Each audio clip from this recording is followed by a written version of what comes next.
ये कहानी ममता की है। बचपन से ही घर में ये एहसास दिलाकर पाला गया कि औरतों को बोलने का हक नहीं है। अरे ममता, जरा जल्दी जल्दी हाथ चलाओ। रोज ऑफिस में देर पहुंचता हूँ तुम्हारे कारण। लेकिन आपका सारा खाना पैक और तैयार भी है। अरे जबान जितनी चलाती हो उतना अगर हाथ चलाती ना तो शायद घर को अच्छे से मैनेज कर पाती। क्या मतलब है? क्या नहीं मिला आपको? मोजे मोजे कौन देगा? ममता भागकर पति को मोजे देती है।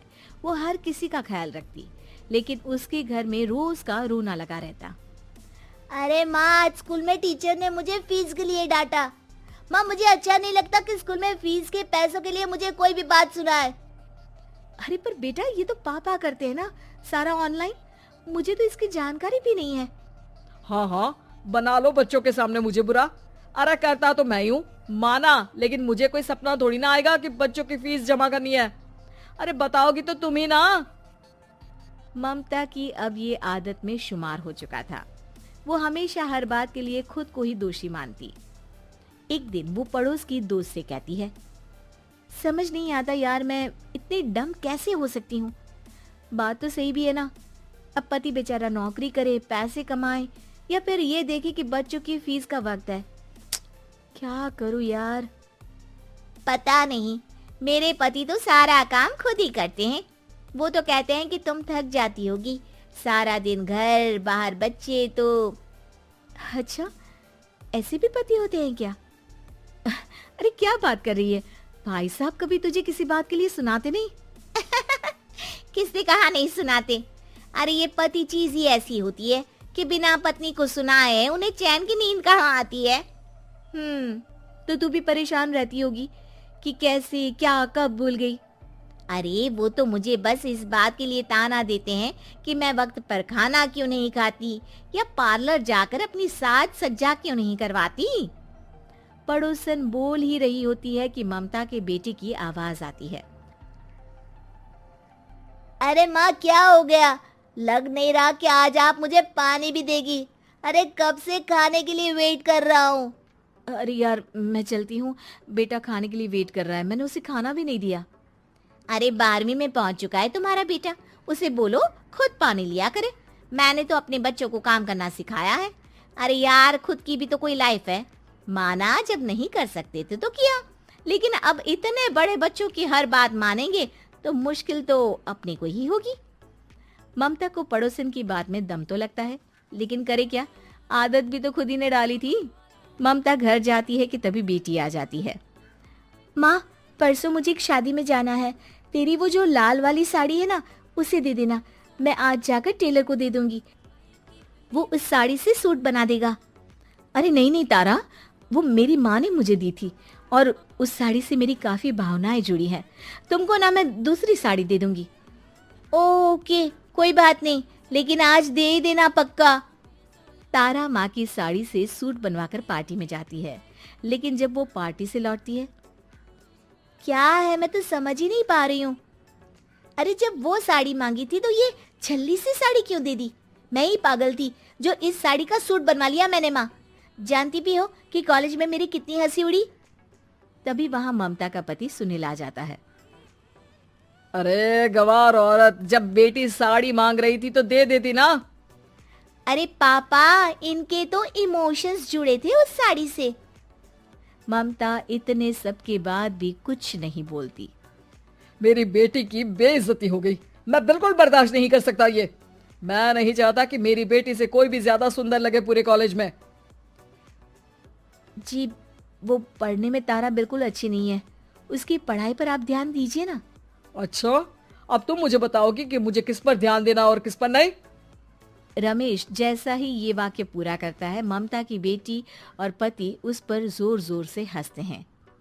अरे ठीक है ना, पता ही नहीं चला कि कैसे वक्त इतना बीत गया। अरे कैसे पता चलेगा माँ, हम लोगों के पीछे जो तू बैताल की तरह चिपकी रहती थी, तुझे कैसे वक्त का पता चलता। ममता को पहले सास ससुर, फिर पति और बच्चों की तरफ से इस तरीके की बातें सुनकर उसका मन बहुत दुखी रहता था। एक दिन, सुनो ना, बहुत दिनों से कमर के नीचे बहुत दर्द रहता है। कल मैंने देखा तो एक फोड़ा था। अरे ममता, एक बार अपने पति से बात करो, वो तुम्हारा फोड़ा डॉक्टर को दिखा देंगे। अरे नहीं नहीं, वो तो गुस्सा हो जाएंगे। अरे क्यों गुस्सा हो जाएंगे? तुमको दर्द है? हाँ, लेकिन वो यही बोलेंगे कि ऑफिस जाऊं या फिर तुम्हें लेकर डॉक्टर के पास। तो बेटे से ही बात कर ले। अरे वो तो मैं कर लूं, लेकिन फोड़ा है ऐसी जगह कि उसे बताते मुझे शर्म आएगी। लेकिन कुछ ना कुछ तो करना जरूरी है ना।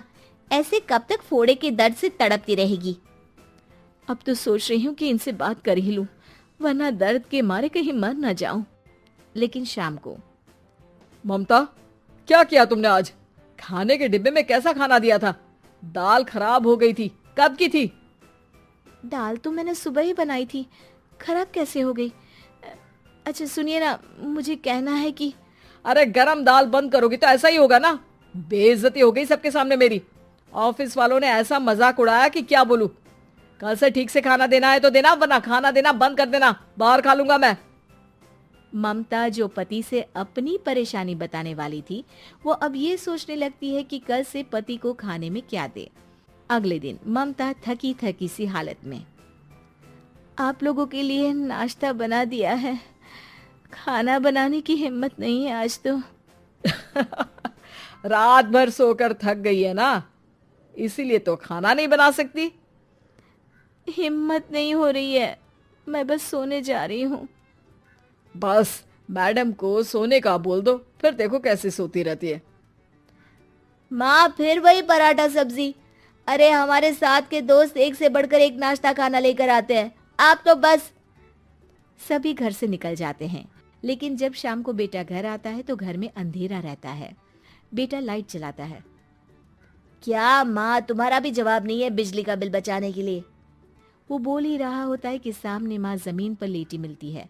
वो उसके पास जाता है। अरे माँ, क्या हो गया माँ? तभी वहां पड़ोसन आती है। अरे बेटा, तुम्हारी माँ के पैर के पास एक फोड़ा है, जिसके कारण ये लगातार कमजोर होती जा रही थी। मैंने उसे पहले ही कहा था कि घर में बता दो, लेकिन तुम्हारी माँ किसी को तंग करना नहीं चाहती थी। तभी वहां डॉक्टर आ जाता है। अरे इनके ऑर्गन में दिक्कत है, कोई बात है जो इनके मन में खटक रही है। अरे नहीं नहीं, इसके मन में कोई बात नहीं है, कोई काम है नहीं ना इसके पास, सारा दिन बस घर में ही रहती है। देखिए, मैं तो ये नहीं जानता, लेकिन हाँ, इनके मन में हमेशा कोई बात रह जाती होगी, इसीलिए उनकी ये हालत है। अगर आप समय से नहीं ले आते तो हो सकता था कि। अरे नहीं नहीं डॉक्टर साहब, हम पूरी कोशिश करेंगे कि वो ठीक हो जाए। हम लोगों ने अपनी ही परेशानी माँ के सामने रखी, लेकिन किसी ने माँ की दिक्कत को जानने की कोशिश तक नहीं की। हाँ, मैंने भी ममता को हमेशा घरेलू जरूरत से ज्यादा काम का नहीं सोचा था। ममता को होश आता है और वो खुद को अपने बेडरूम में देखती है। वो उठने की कोशिश करती है कि माँ, अब आप नहीं उठेंगी, हम लोग है ना, हम लोग आपको पूरी तरह से खुश रखने की कोशिश करेंगे।